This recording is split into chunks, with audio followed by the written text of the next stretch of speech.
지난주 우리는 로마서 9장 1절부터 13절 말씀을 통해서 하나님의 약속과 선택에 관한 말씀을 들었습니다. 근데 아마 지난주 말씀을 들으면서요, 여러분들 아마 계속 제일 많이 사실은 생각나고, 제일 마음에 담게 되었던 것이 마지막 절 말씀, 13절 말씀이지 않을까 싶어요. 사실은 지난주에 그 13절에 관한 말씀을 저는 비교적 자세하게 설명을 하지 않고 넘어갔는데, 그래서 어쩌면 더 이렇게 마음속에도 남아있지 않으셨을까 싶어요. 내가 기록된 바 내가 야곱은 사랑하고 에서는 미워하였다. 이 말라기 1장 2절에 나와 있는 이 말씀을 통해서 하나님께서 야곱은 사랑하고 이삭의 쌍둥이 아들이었던 이 둘 야곱과 에서 중에 내가 야곱은 사랑하고 에서는 미워하였다라는 이 말씀을 들으면서 이거 좀 너무 좀 한 거 아닌가? 왜 야곱은 사랑하고 에서는 미워하시나? 그것도 우리가 지난주 말씀을 들어보니까 이 두 아들들이 쌍둥이가 아직 태어나기도 전에 하나는 벌써 사랑받는 자로 하나는 또 미워하는 자로 하나님 택하셨다라는 거는, 이거는 진짜 에서 입장에서는, 야곱의 입장에서는 참 좋겠지만은, 그러나 수많은 에서 입장에서는 이건 정말 하나님께서 불공평하신 것 아닌가 하는 그런 질문이 들 수밖에 없다라는 거죠. 근데 제가 지난주에 이제 잠깐 간략하게 말씀을 드렸지만, 내가 야곱은 사랑하고 에서는 미워하였다가 이게 여러분 히브리적 관용어구라고 말씀드렸잖아요. 어떤 의미냐면, 내가 에서도 사랑하지만 야곱을 더 사랑한다라는 그런 의미다라고 말씀드렸잖아요. 그럼에도 불구하고 오늘 공평한 거를 좋아하는 이 시대는, 특별히 하나님의 사랑은, 예수님을 통해서 드러난 하나님의 사랑은 모든 죄인과 원수들을 다 똑같이 품으시는 건데, 누구를 사랑하고 누구는 더 사랑하지 않는다면 그것부터가 벌써 차별이다 라면서 되게 이게 우리가 복음을 과연 이게 복음으로서 받아들여도 되는 것인가 하는 이제 그런 마음이 들 수밖에 없다라는 거죠. 근데 여러분, 이에 대한 성경의 대답은 뭐냐? 그럴 수 없다라는 거예요. 하나님은 조금도 불공평하지 않으시다라는 것, 성경의 표현으로는 하나님은 조금도 불의하지 않으시다라는 거예요. 여기서 이제 우리가 본 본문 14절부터의 핵심은 뭐냐면요, 하나님은 긍휼히 여기신다라는 사실이에요. 그러니까 하나님이요, 누구는 사랑하고 누구는 미워하고, 그러니까 하나님의 차별, 하나님이 누구는 반대하신다, 누구는 버리셨다, 이게 관건이 아니라 여기서 핵심은 하나님이 긍휼하시다라는 거예요. 여러분, 긍휼이라는 뜻이요, 영어로 compassion이라고 하거든요. compassion. 그런데 이게 두 가지 뜻이 조합이 된 단어예요. 컴이라고 같이 함께라는 뜻하고, 그리고 패티 해가지고 고난이라는 뜻이 합쳐져서, 이게 그래서 컴패션이 어떤 뜻이냐면은 같이 고난을 받는다라는 의미예요. 그런데 어떤 더 구체적으로는 어떤 의미냐면, 나는 비록 사실은 그렇게 고난받지 않아도 되지만, 나는 그렇게 시험에 들지 않아도 되지만, 이 고난받는 이 사람 때문에, 시험 당하는 이 사람 때문에 나는 안 그래도 되는데 같이 고난을 받고 같이 시험을 받는다라는 것이 바로 긍휼, 컴패션이다라는 단어의 뜻이다라는 거예요. 하나님이 긍휼히 여기신다라는 것은요, 여러분, 그런 의미가 있는 거예요. 사실 우리가 이 땅에 있는 이 정말 죄와 사망과 이 어려움과 역경의 삶의 이 고난과 시험 가운데 있는데, 하나님은 우리하고 더불어서 그렇게 시험과 어려움을 당하실 이유가 하나도 없음에도 불구하고 우리와 더불어서 함께 고난받기를 자처하시는 그런 긍휼의 하나님이시다라는 거죠. 본문 로마서 9장 15절과 16절 말씀은요, 출애굽기 33장에 나와 있는 18절과 19절에 하나님의 말씀을 인용한 거예요. 이 출애굽기 33장의 말씀들을 우리가 한번 찾아서 보겠습니다. 먼저 출애굽기 33장 13절의 말씀입니다. 읽겠습니다. 시작. 내가 참으로 주의 목전에 은총을 입었사오면 원하건대 주의 길을 내게 보이사 내게 주를 알리시고 나로 주의 목전에 은총을 입게 하시며 이 족속을 주의 백성으로 여기소서. 모세가 하나님 앞에 은총 입기를 원하는, 주님 내게 은총을 베풀어 주세요, 이 백성에게 은총을 베푸셔서 주의 백성으로 여겨주세요 라고 탄원하는, 간구하는 거예요. 이에 대한 응답을요, 18절 19절에 출애굽기 33장 18절과 19절에 하나님이 하시는데 같이 읽겠습니다. 시작. 모세가 이르되 원하건대 주의 영광을 내게 보이소서. 여호와께서 이루시되 내가 내 모든 선한 것을 내 앞으로 지나가게 하고 여호와의 이름을 내 앞에 선포하리라. 나는 은혜 베풀 자에게 은혜를 베풀고 긍휼히 여길 자에게 긍휼을 베푸느니라. 아멘.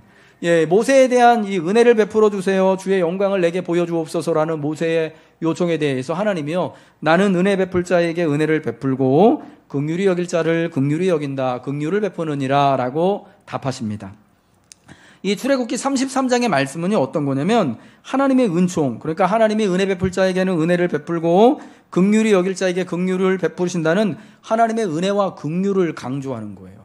그러니까 이 바울이 이 로마서 이 본문 9장 15절 16절에서 이 출애굽기 33장의 말씀을 인용한 것은요, 하나님은 은혜와 긍휼히 여기시는 하나님이다라는 것을 말씀하려고 하는 거지, 하나님이 어떤 사람은 은혜를 베푸시고 하나님이 어떤 사람은 은혜를 안 주시고 하나님이 어떤 사람은 그냥 이유 없이 좋아하시고 어떤 사람은 이유 없이 미워하신다, 이거를 말하기 위함이 아니었다라는 거예요.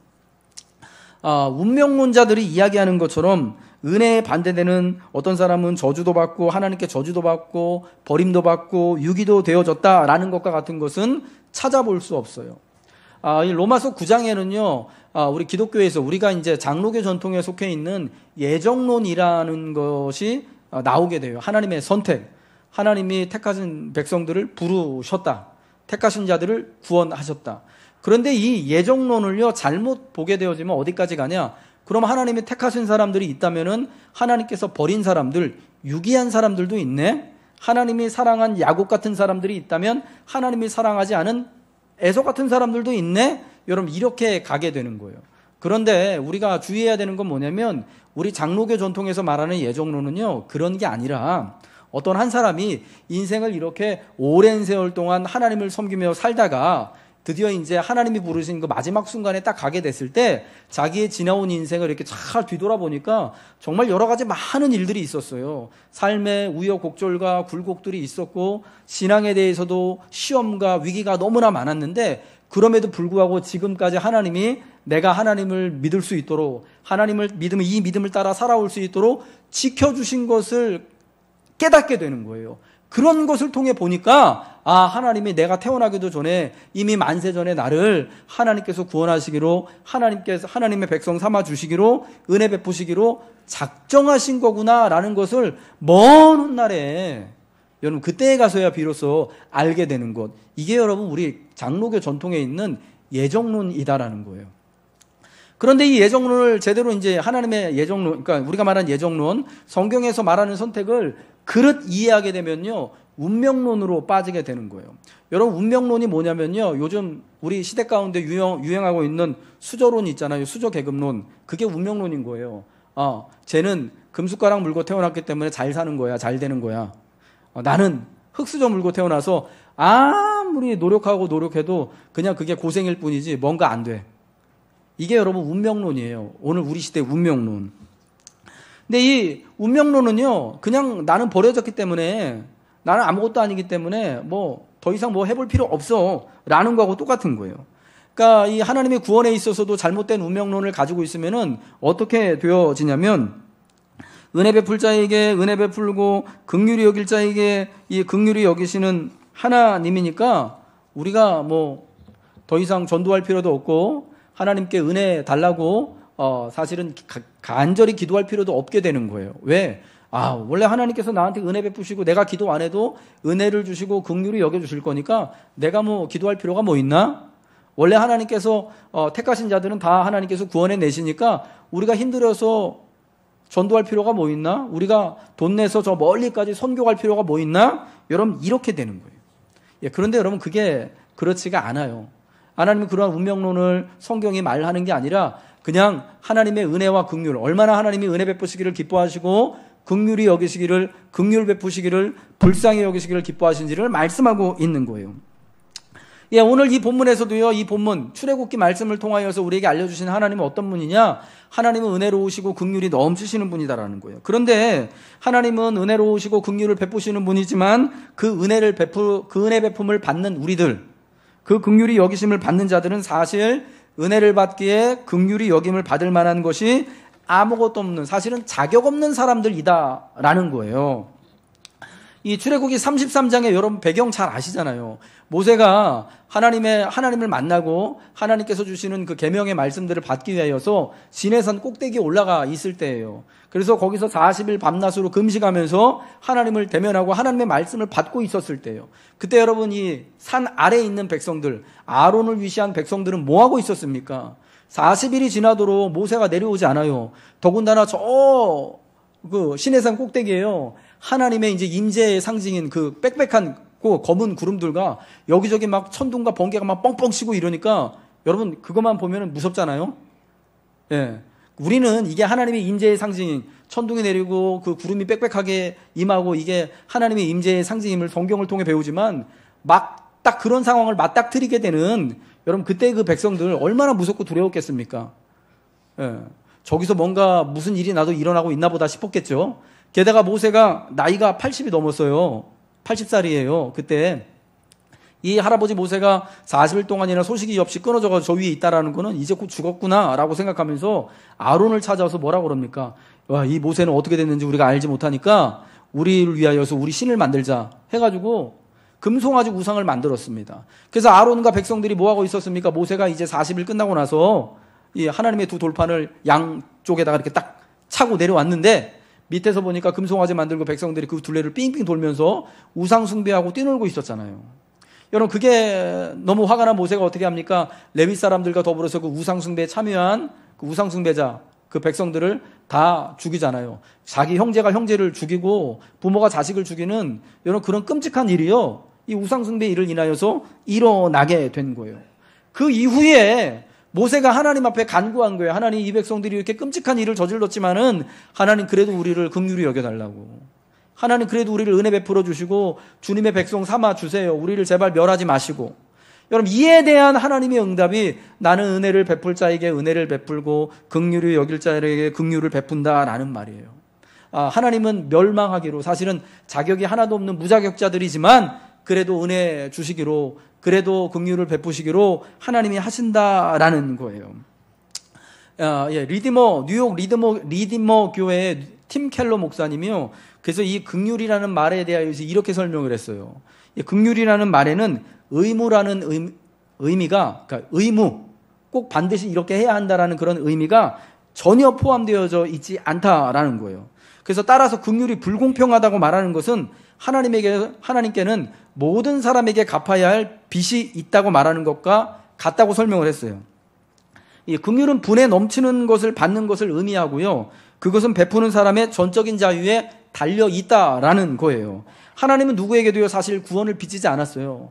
내가 은혜를 베풀 자에게 은혜를 베풀고 긍휼히 여길 자에게 긍휼을 베푼다고 했을 때 이 사람이 하나님 앞에 은혜를 받을 만한 긍휼을 받을 만한 뭔가 하나님한테 빚을 지을 만한 채무 관계가 하나도 없음에도 불구하고 은혜를 주시고 긍휼히 여기신다라는 게 하나님의 긍휼이다라는 거예요.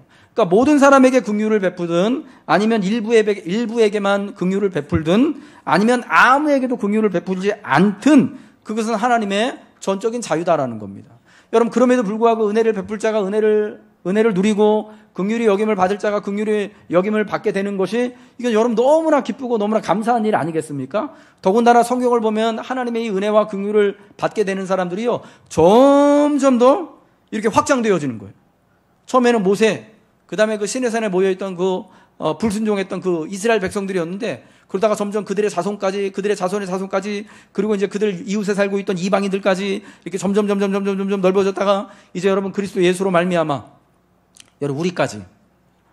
여러분 호세아 선지자, 이사야 선지자가 오늘 본문에 말하는 것처럼 내가 내 백성 아닌 자를 내 백성이라 부르고 내가 사랑하지 않은 자를 사랑하는 자라 부리라 하신 하나님의 그 놀라운 은혜 따라서 그 은혜와 긍휼의 베품을 받을 자가요 점점 더 이렇게 확장되어지는 여러분 놀라운 역사가 하나님의 긍휼의 역사, 은혜의 역사가 우리에게 주어지고 있다라는 것입니다. 지난 5월달, 그러니까 올해 5월입니다. 미국에 이제 한참 학교들이 이제 졸업 시즌이었을 때 미국의 한 대학인 모어하우스라는 대학 졸업식장에서 이 졸업생들에게 이제 축사를 하는 연사로 나온 미국의 이제 투자가 흑인 중에서는 제일 부자인 사람이래요. 로버트 스미스라는 이 투자가가 이렇게 얘기했어요. 이 국가에 있었던 제 가족의 8대 선조까지를 대신해서 우리는 당신의 버스에 약간의 기름을 넣어주려고 합니다. 라고 하면서 무슨 얘기를 하냐면 오늘 졸업하는 390명의 졸업생들의 학자금 대출 상환을 제가 대신해 드리겠습니다. 라고 선언했어요. 그러니까 여러분 그 졸업자리에 이제 졸업식에 참석한 396명의 학생들 그리고 그들의 가족들이 너무나 깜짝 놀랐어요. 당황했어요. 이게 도대체 우리가 제대로 들은 건가? 이거 혹시 잘못 들은 거 아닌가? 그런데 정말 사실이었던 거예요. 이 로버트 스미스라는 사람이요, 그 모어하우스에 있는 396명 그 이제 올해 그 졸업생 모두에게 학자금 상환, 뭐 우리나라도 그렇지만 미국도 여러분 마찬가지거든요. 학교 졸업하면 빚만 남아요.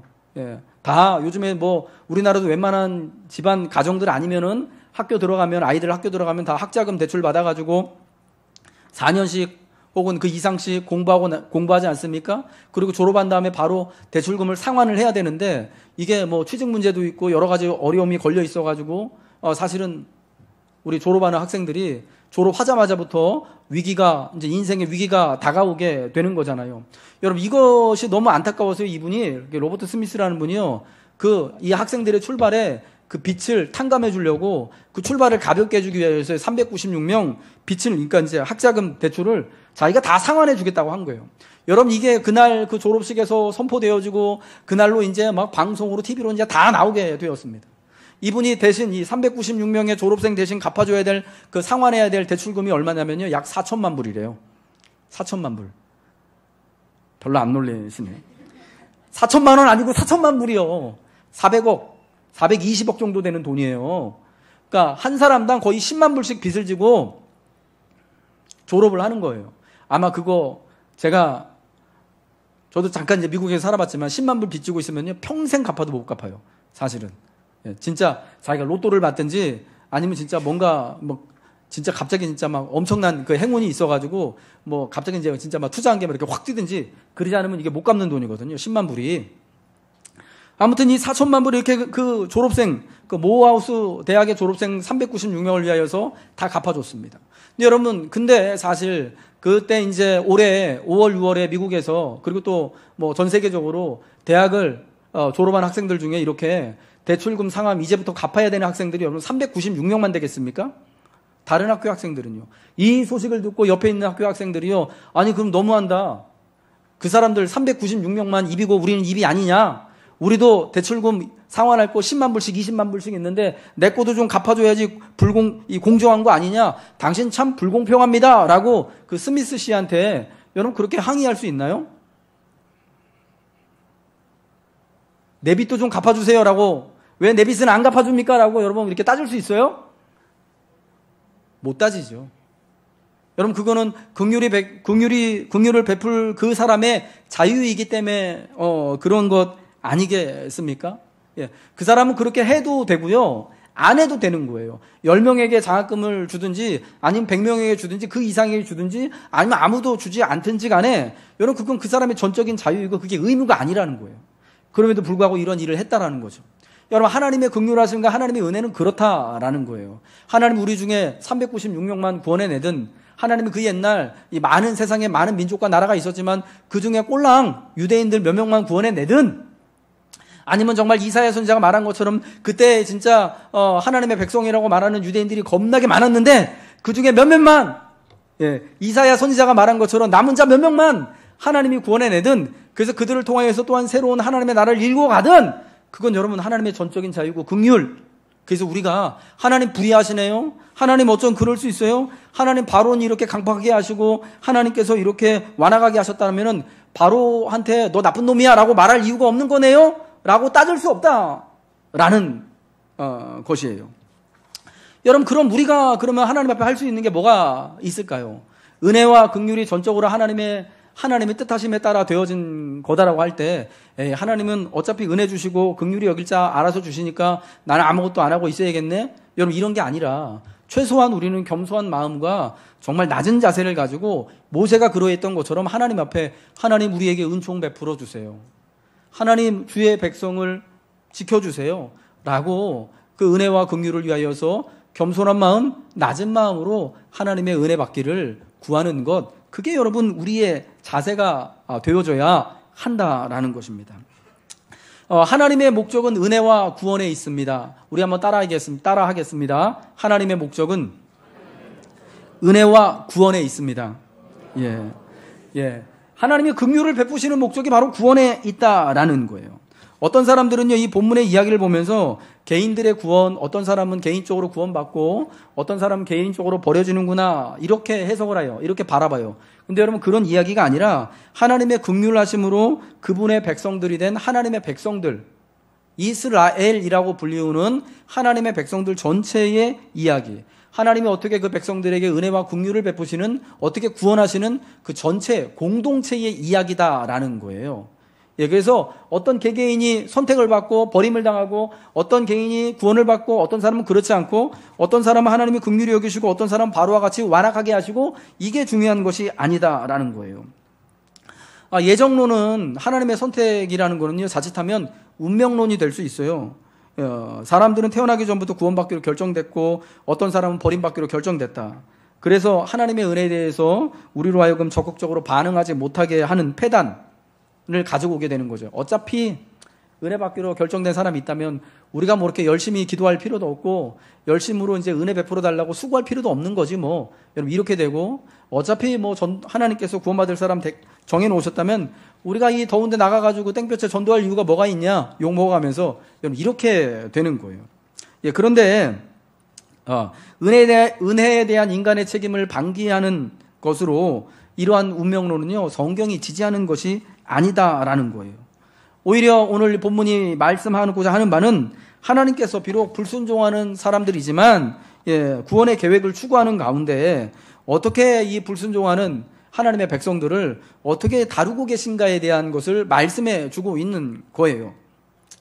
오늘 본문에 나오는 이 바로의 강팍함의 이야기, 그리고 이사야가 말한 이 토기장이, 예레미야에서 말씀하고 있는 토기장이와 이 진흙 한 덩이의 이야기가, 이 오래된 이야기, 많은 이스라엘 사람들이 너무나 익숙하게 알고 있었던 이 이야기가 뜻하는 바가 뭐겠습니까?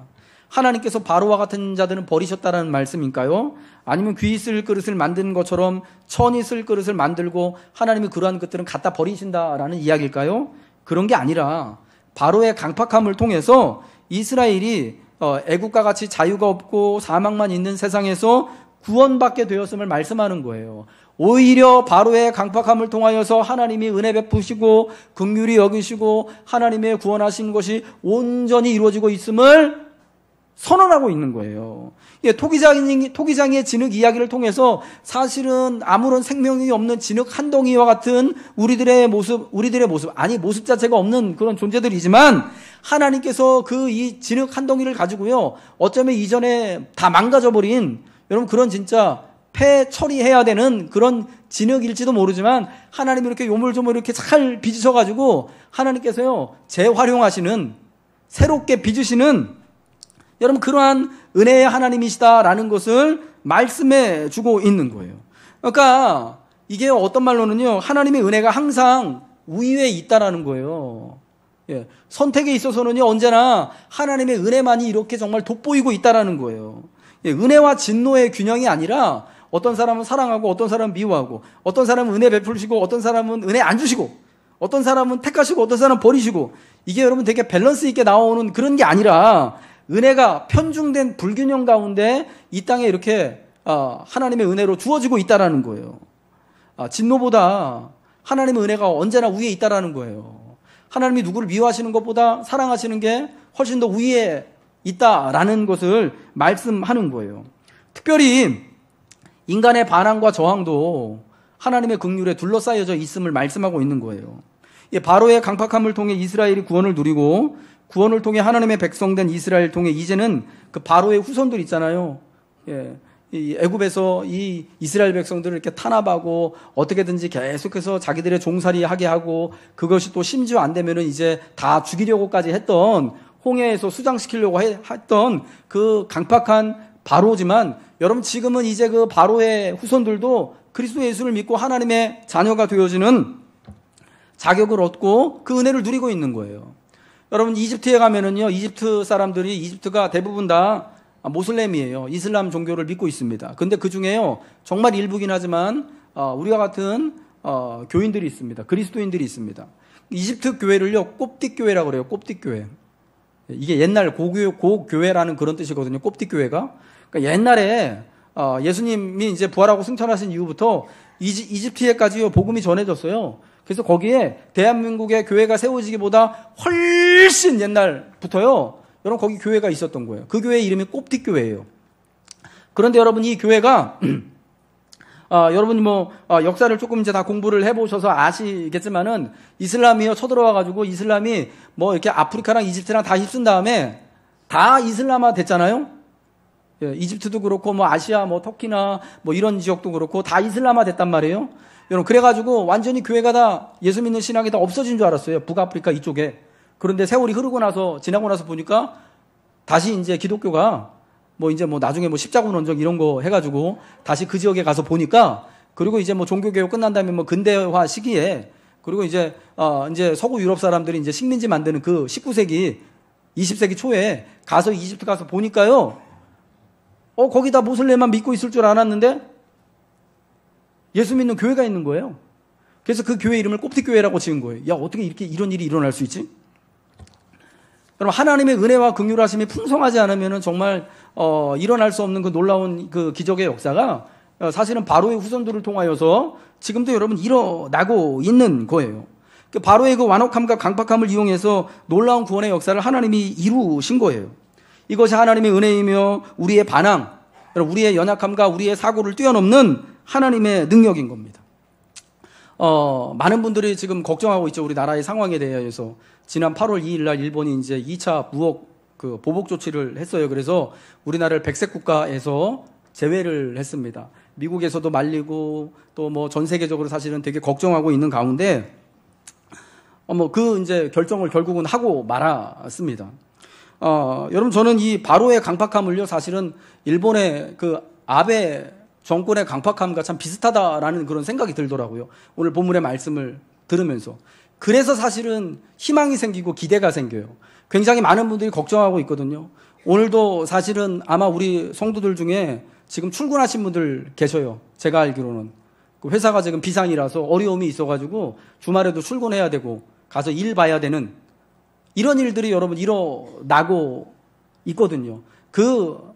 경제 지금 수출입 제재하는 게 사실은 이게 적은 일이 아닌 거거든요. 예, 그래서 어떻게든지 옛날에 바로가 이스라엘 백성들을 계속해서 자기의 이제 그 속박 속에 놓으려고 했고, 그리고 나중엔 그게 안 되니까 쫓아가서 다 죽이려고 했던 것처럼 지금 이제 그런 상황이 우리 나라 가운데 지금 벌어지고 있는 거잖아요. 어떻게 보면은. 여러분, 이러한 상황 가운데 우리가 다시금 여러분 그 옛날 그 하나님의 선하시고 또 은혜 베풀 자에게 은혜를 베푸시고 긍휼히 여길 자를 긍휼히 베푸시는 하나님의 이야기를 우리가 다시금 들어야 한다라는 거죠.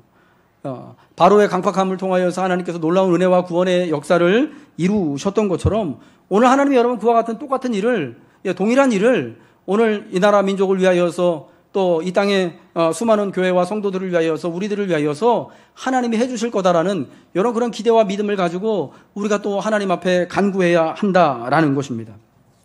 하나님이 사랑하는 성도 여러분, 그럼 우리가 해야 할 일은요, 하나님의 은혜와 긍휼하심에 기대어서 다만 우리는 하나님이 우리에게 은혜를 베풀어 주시고 긍휼히 여겨 주실 것을 오직 하나님의 긍휼하심을 따라 간구하는 것입니다. 하나님의 긍휼하심이 이제는 우리 가운데 더욱더 풍성하여지고 더욱더 확장되어지고 확대되어지기를 우리는 간구하는 거예요. 이 본문에 바울 사도가 인용하는 선지자 이사야의 이야기, 그리고 선지자 호세아의 이야기는 긍휼히 여기시는 이 하나님의 은혜가 점점 확대되어지는 거예요. 예, 내가 내 백성 아닌 자를 내 백성이라, 사랑하지 아니한 자를 사랑한 자라 부르리라. 너희는 내 백성이 아니라 한 그곳에서 그들이 살아계신 하나님의 아들이라 일컬음을 받게 될 거다. 예. 여러분, 이 이사야의 오래된 이야기, 그리고 호세아 선지자의 오래된 이야기를 통하여서 하나님의 백성들이 하나님의 긍휼하심을 힘입어서 점점 이제 인종과 종족과 여러분 이러한 경계를 뛰어넘어서 온 열방 가운데 여러분 이 온 세상 가운데 충만하여질 것을 말씀하고 있는 것입니다. 여러분 이게 하나님의 은혜이고 긍휼이다라는 겁니다. 처음에는 오해할 수가 있어요. 하나님 야곱만 사랑하시고 에서는 미워하신다니. 어떻게 하나님의 선택은 하나님의 은혜는 그렇게 한정적인 것인가? 그런데 여러분 이 긴 이 구속의 역사를 통하여서 우리가 보면요, 하나님의 은혜와 긍휼은 점점 더 풍성하게 확장되어지고 확대되어져서 진짜 우리가 다 담을 수 없는 만큼 여러분 우리에게 주어지고 있게 되어지는 것입니다. 여러분, 이 긍휼하시고 은혜로우신 이 하나님 앞에 우리가 하나님의 자녀로서 선택되어졌음을 또한 기뻐하며 감사하며, 다만 하나님께서 우리에게 은혜를 베풀어 주시기를, 다만 우리를 긍휼히 여겨주시기를 우리가 겸손하고 낮은 마음으로 믿음으로 간구하시길 주님의 이름으로 축복합니다. 은혜 베푸시길 원하신 하나님, 긍휼히 여기시는 하나님께서 우리에게 하나님의 은혜와 긍휼을 허락해 주십니다.